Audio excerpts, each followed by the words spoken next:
సామాజిక మాధ్యమాల్లో కానీ విదేశాల్లో కూర్చొని వాగే వాళ్ళతో సహా ఇక్కడ కూర్చొని భవిష్యత్తులో మేము వస్తాం, వచ్చి మేమేం చేస్తామంటే వచ్చినప్పుడే మీరేం పీకలేదు, మరి ఏం మాట్లాడతారు? ఇప్పుడు వచ్చినప్పుడే మీరు ఏం పీకలా అంటే ఏమనుకుంటారు? మీరు కూర్చోబెట్టి మీరు బెదిరింపులు చేస్తే భయపడతాం అనుకుంటున్నారా?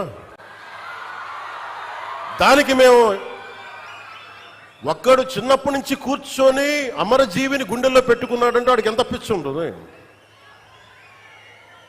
ఏ మ్యాడ్నెస్ ఉంటే ఇలా వస్తాం మేము? ఏ అండదండ లేకుండా పార్టీ పెట్టి ఇక్కడ దాకా వచ్చామంటే ఎంత కమిట్మెంట్ ఉండాలి నీకు? సమాజం మీద, దేశం మీద, రాష్ట్రం మీద, ప్రజల మీద.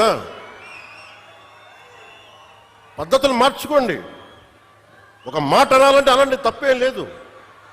డెమోక్రసీ ఇది, ప్రజాస్వామ్యం. ఖచ్చితంగా అనండి. అనడానికి కొన్ని గీతలు ఉంటాయి.